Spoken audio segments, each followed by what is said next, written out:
La deuxième édition de la Finance s'engage s'est ouverte ce jeudi à Abidjan. Cette tribune vise à accompagner la création et le développement des PME en levant facilement les financements auprès des banques et institutions de microfinance.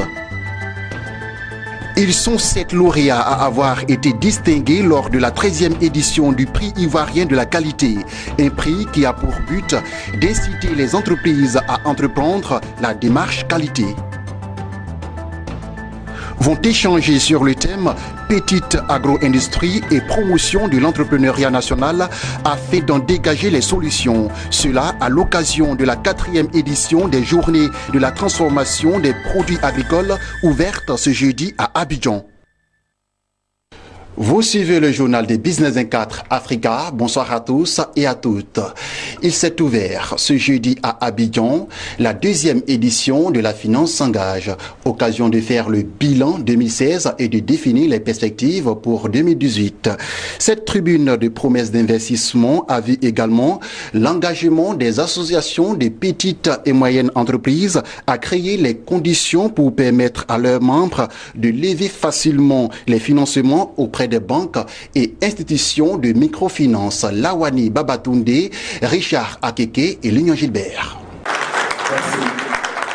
1000 milliards 279 millions de francs CFA. C'est le montant promis en 2016 par le secteur financier ivoirien pour accompagner la création et le développement des PME locales. À fin septembre 2017, les 19 banques et établissements financiers alors engagés ont réussi à honorer 79% de leurs promesses. De quoi réjouir la Confédération générale des entreprises de Côte d'Ivoire, CGECI. Les mesures qui ont été faites nous donnent des résultats encourageants et nous sommes heureux que ces résultats aient été appréciés par monsieur le vice-président de la République lui-même qui a présidé donc cette cérémonie de clôture. Nous sommes aujourd'hui en septembre, sur le mois de septembre, donc nous ne sommes pas encore à la fin de l'année.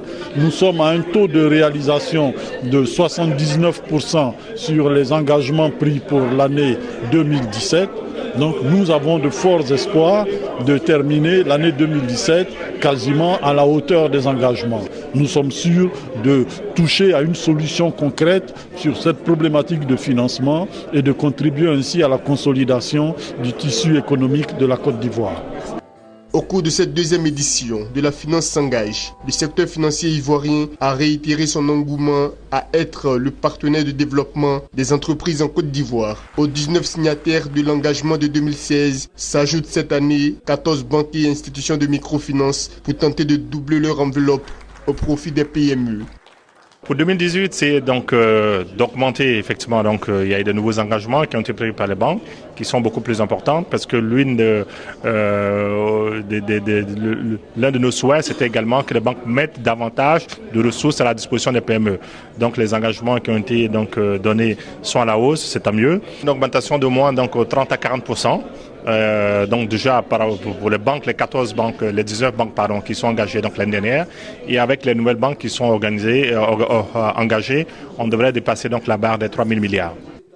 Fait marquant de cette rencontre, l'engagement des associations de PME à créer et mettre leurs membres dans les conditions pour lever plus facilement des financements. Engagement matérialisé par la signature d'un contrat en présence du vice-président ivoirien Daniel Kablan-Duncan. Notre premier engagement, sortir nous-mêmes de formels, comment? En leur apportant l'information et en faisant en sorte que les obstacles qui freinent justement le développement de ces PME-là, mais nous arrivons à les franchir un à un. Notamment l'information qui nous paraît importante, la formation de nos futurs chefs d'entreprise et aussi la culture financière. Il faut qu'ils apprennent à connaître les réalités du monde de la finance, de manière à pouvoir mieux bénéficier des bienfaits du monde de la finance. Après le monde de la finance et les PME, le gouvernement de Côte d'Ivoire a lui aussi réaffirmé sa détermination à initier des réformes susceptibles de favoriser l'émergence de champions nationaux, des entreprises capables de compétir à l'échelle africaine et internationale. Ce mercredi, la ville d'Abidjan a également abrité la 3e édition du Salon de l'originalité, un salon qui s'inscrit dans la promotion de la fabrique de qualité. En dehors des stands d'exposition du Salon Origigi, ouvert au public, il sera animé des conférences et des panels tout au long de l'événement. Objectif, sensibiliser les uns et les autres sur la lutte efficace contre la contrefaçon et la fraude. Mon désir Nascimento Odifini et Marie-Série. La 3e édition du Salon de l'originalité constitue une plateforme d'échange entre entreprises ivoiriennes et consommateurs sur les dangers courus en consommant les produits frelatés et contrefaits. Au cours de l'ouverture du Salon de l'originalité, Guillaume Frédéric Blas, vice-président du comité d'organisation du Salon de l'originalité, a passé en revue les nombreux préjudices subis en utilisant les produits contrefaits. Des dommages subis par non seulement les consommateurs, mais également l'effet néfaste sur l'économie de la Côte d'Ivoire et partant celle de la sous-région. Le fléau de la contrefaçon en tout genre, marques, produits et services, etc., entraîne des conséquences sociales dramatiques et souvent même mortelles. Ce fléau, dis-je, pèse de tout son poids sur l'économie ivoirienne et constitue d'une façon générale un danger réel pour les populations et pour notre économie émergente. Guillaume Frédéric Blas a par la suite invité son auditoire et les exposants à participer activement aux échanges interactifs desquels accoucheront les mesures idoines pour contenir l'avancée de la contrefaçon. Le Salon international de l'originalité d'Abidjan, plus connu sous le label Salon Origigi, tisse ses marques à travers les thèmes abordés, proches de la réalité des industriels, sociétés commerciales de la place, des populations qui, avec l'appui des institutions, des sociétés de régulation, discutent des méthodes et moyens de lutte contre la contrefaçon, la piraterie et les différentes formes de fraude. Pour les exposants, c'est une opportunité pour non seulement réaliser de bons chiffres d'affaires, mais aussi pour sensibiliser les consommateurs à opter pour les produits de qualité et non les contrefaits. Il était important pour nous d'être présents sur cette plateforme parce que dans notre charte même des Acaciens, il y a un point qui est fondamental, qui est celui de lutter contre la contrefaçon, ou je dirais plus généralement contre les produits qui sont contre-performants, surtout dans notre domaine, la cosmétique. Alors nous le faisons de plusieurs manières, mais en faisant 3 promesses de façon générale à notre clientèle. La première, c'est que nous ne faisons aucun compromis sur la qualité des produits que nous distribuons. La deuxième est que nous conseillons en fonction des besoins du client et du type de peau du client. Et la troisième promesse, c'est que si le client n'est pas satisfait, nous nous engageons à lui rembourser.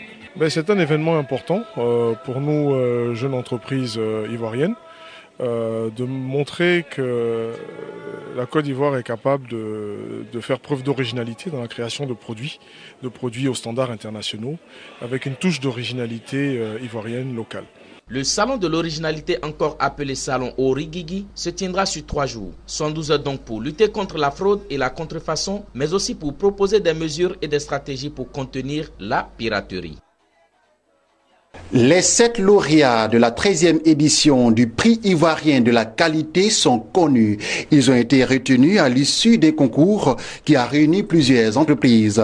Le prix ivoirien de la qualité vise à inciter les entreprises à entreprendre des démarches qualité et récompenser celles qui se sont distinguées. La cérémonie de proclamation des résultats du prix ivoirien de la qualité a eu lieu en marge des journées nationales de la qualité tenue du 24 au 26 octobre à Abidjan. Marie-José Kwasi et Marie-Série.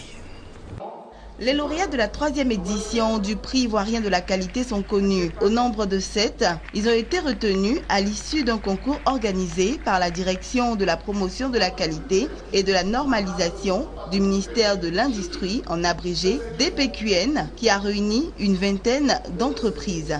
En présence de professionnels de la qualité, d'autorités de tutelle et de patrons d'entreprises, les 7 lauréats de la 13e édition ont été ovationnés. Niveau 1, prix d'encouragement à la démarche qualité. Nouvelle cosmétologie Kaira.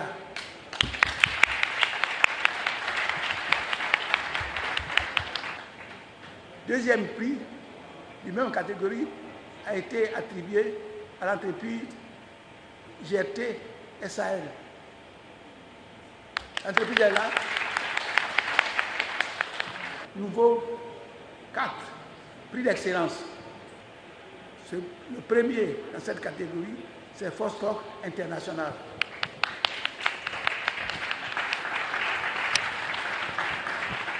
Et lors de l'audit, 3 points importants ont été relevés, notamment le leadership et l'engagement de la direction, l'évaluation du contexte de l'entreprise, contexte normatif, environnemental, contexte prenant en compte tous les besoins des parties intéressées. Ce travail-là a été fait et a été remarqué par les auditeurs.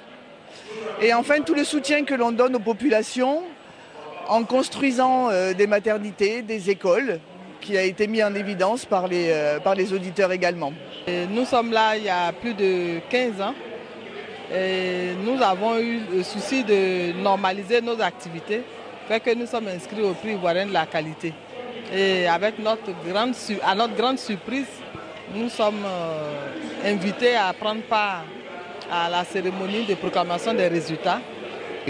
Aujourd'hui, nous sommes contents parce que si nous avons été retenus, nous sommes contents parce que nous garantissons la sécurité de la denrée alimentaire que nous produisons. Et par cela, nous donnons l'assurance qualité à nos consommateurs. Le prix ivoirien de la qualité vise à inciter les entreprises à entreprendre des démarches qualité et récompenser celles qui se sont distinguées. Elle prend en compte les entreprises publiques ou privées, quelle que soit leur taille et leur domaine d'activité. Le prix ivoirien de la qualité, c'est un concours qui a été institué par le gouvernement depuis 2002 pour encourager les entreprises à adopter des systèmes de management de la qualité pour améliorer leur organisation et leurs produits. Donc cette démarche qualité que l'État veut que les entreprises mettent en place va leur permettre de pouvoir vendre leurs produits sur le marché local et le marché international sans problème. Les critères de sélection sont bien connus et basés sur des normes internationales. Alors, il y a 2 normes essentiellement, la norme ISO 9001 version 2015 et la norme ISO 9004 qui concerne l'excellence. Donc ce sont les critères de ces 2 normes-là qui ont constitué le référentiel du prix ivoirien de la qualité. Donc il faut dire que ces référentiels-là sont harmonisés au niveau de l'UEMOA et de la CEDEAO. Donc c'est-à-dire que nos lauréats au concours national vont compétir au prix UEMOA et au prix CEDEAO de la qualité. La cérémonie de proclamation des résultats du prix ivoirien de la qualité a eu lieu en marge des Journées nationales de la qualité, JNQ, tenues du 24 au 26 octobre à Abidjan. Il faut noter que dans quelques semaines, les lauréats du prix ivoirien de la qualité seront récompensés par le ministre de l'Industrie et des Mines, Jean-Claude Brou, à l'occasion d'une journée qui leur sera dédiée. La 4e édition des Journées de la transformation des produits agricoles s'est ouverte ce jeudi à Abidjan à l'initiative du Centre de démonstration et de promotion de technologies CDT. Ces journées visent à promouvoir les métiers de la transformation et ceux de la fabrication des machines. 2 jours durant, l'ensemble des acteurs de la petite transformation vont échanger sur les thèmes petite agro-industrie et promotion de l'entrepreneuriat afin d'en dégager des solutions. Sandrine Bamba et Sorochelina nous en disent davantage. Innovation et recherche technologique, levier de la compétitivité de l'industrie agroalimentaire, importance de la démarche qualité dans la promotion de la petite agro-industrie. Voilà quelques thèmes inscrits au menu de ce tout premier jour de la 4e édition des Journées de la transformation des produits agricoles qui vient de s'ouvrir à Abidjan. Organisée par le Centre de démonstration et de promotion de technologie CDT. Ces journées permettront d'approfondir les discussions sur la création et la promotion de nouvelles unités de transformation dans le secteur de la petite agro-industrie, comme l'indique le principal thème, petite agro-industrie et promotion de l'entrepreneuriat national. Aujourd'hui, il y a un dispositif qui est mis en place qui fait que des Ivoiriens initient dans le domaine de la transformation des projets. Des Ivoiriens entreprennent, mais il y a quelques difficultés. La première difficulté, c'est que ceux qui entreprennent n'ont pas les technologies qu'il faut. Alors qu'en même temps, il y a des Ivoiriens qui entreprennent des choses, qui fabriquent des choses qui méritent d'être connues. Donc nous avons organisé ces journées pour que ceux qui ont des projets de transformation rencontrent ceux qui ont des solutions technologiques pour les accompagner sur leurs projets. Ensuite, quand on a conçu son projet, même quand on a la technologie, on a du mal à avoir l'accompagnement financier. Paradoxalement, quand on va vers les banquiers, les microfinances et autres structures de financement, on nous dit qu'il y a des produits pour accompagner les PME. Mais les produits là, ça pourrit dans les tiroirs, les crédits sont là, les promoteurs ne viennent pas. Mais les promoteurs disent, on cherche crédit, on n'en trouve pas. On s'est dit, il faut mettre ces gens-là ensemble. Il faut mettre les systèmes de financement et les promoteurs ensemble pour que les uns et les autres se parlent, pour que les uns prennent en compte les besoins, identifient d'abord les besoins des autres et puis proposent les solutions. Au regard des nombreux enjeux que représente la transformation des productions agricoles, ces journées ont été saluées par les acteurs de la filière. Mais pour certains, l'appui de l'État de Côte d'Ivoire serait plutôt bienvenu. Cette journée permet de magnifier notre métier. Oui, notre métier qui était depuis lors dans les oubliettes, c'est la première fois. Donc nous sommes magnifiés et ça va permettre à tous ceux qui ne croyaient pas en cette activité d'y adhérer parce que les pouvoirs politiques y ont déjà adhéré et les femmes même qui étaient frustrées dans leur chair parce qu'elles travaillent et elles savent que ça peut leur donner un revenu et vivre de cette activité, mais elles ne pouvaient pas s'épanouir parce que personne ne les voyait. Aujourd'hui, ça magnifie notre métier et nous sommes heureuses. Aujourd'hui, je suis là en tant qu'exposante. J'expose les brochettes de soja, le lait en poudre de soja, le hachis de soja. Et nous faisons du jus naturel aussi. Nous faisons du jus à base des fruits de Côte d'Ivoire. Et aussi, nous attendons un accompagnement concret. C'est-à-dire que nous aimerions que l'État nous aide à acquérir nos machines. Si nous avons des machines, nous allons produire, nous allons rentabiliser, nous allons produire en grande quantité. Et nous allons embaucher les jeunes Ivoiriens. Au niveau de la fabrication des machines agroalimentaires, nous avons beaucoup de choses à montrer, à prouver, beaucoup de machines à fabriquer, surtout le côté manioc, le volet anacarde, le volet... en tout cas, toutes les machines qui rentrent dans la production, nous avons la compétence. Donc nous demandons à l'autorité de nous aider financièrement, de mettre à notre disposition des fonds pour faire des recherches. En tout cas, il faut que l'État nous écoute, il nous aide, il mette des structures en place pour nous accompagner dans nos recherches. Prévu pour se tenir sur 2 jours, cette 4e édition des Journées de la transformation des produits agricoles est marquée par plusieurs expositions. Et cette information pour mettre fin à ce journal.